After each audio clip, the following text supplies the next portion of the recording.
Assalamualaikum warahmatullahi wabarakatuh. Perkenalkan, nama saya Dina Ramadhani. Saya dari kelas 10 TJKT 1. Nah, pada kesempatan kali ini saya akan menjelaskan tentang networking models.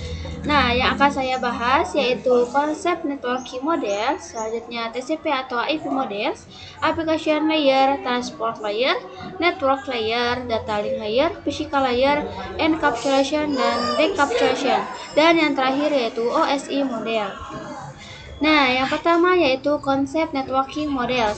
Networking models adalah suatu aturan yang mendefinisikan bagaimana kumpulan perangkat komputasi bisa saling terhubung dan komunikasi. Untuk terjalinnya proses bertukar data tersebut diperlukannya aturan yang mendefinisikan bagaimana kumpulan komputer agar bisa saling komunikasi. Untuk saat ini, Open Standard Networking Models yang terkenal ada dua, yaitu TCP atau IP dan OSI Models.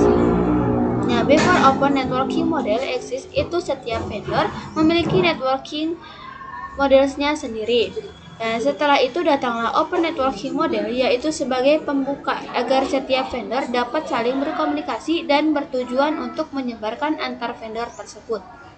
OSI Models dibuat oleh Lembaga International Organization for Standardization, dan TCP atau IP dibuat oleh Lembaga Department of Defense atau DoD. Dan selanjutnya yaitu TCP atau IP Models. TCP atau IP Models merupakan jenis networking model yang saat ini sering digunakan.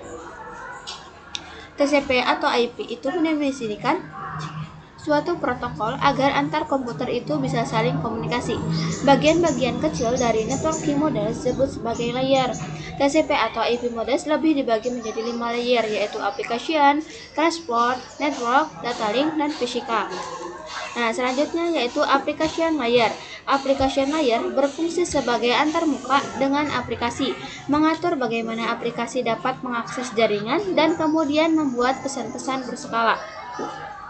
Contoh service dari application layer diantaranya seperti HTTP, POP3, SMTP, IMAP, SSH, dan seterusnya. Selanjutnya yaitu transport layer.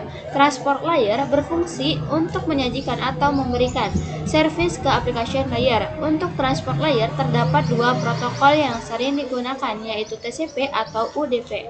Salah satu mekanisme yang disediakan oleh transport layer khususnya pada TCP adalah error recovery mechanism. Dan selanjutnya yaitu networking layer. Networking layer terdapat satu contoh yaitu IP. IP menyediakan dua fitur yang sangat penting, yakni routing dan addressing.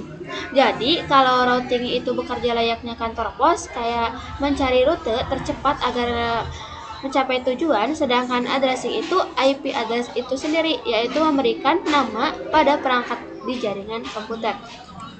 Selanjutnya yaitu data link layer. Data link mendefinisikan protokol yang dibutuhkan oleh physical layer.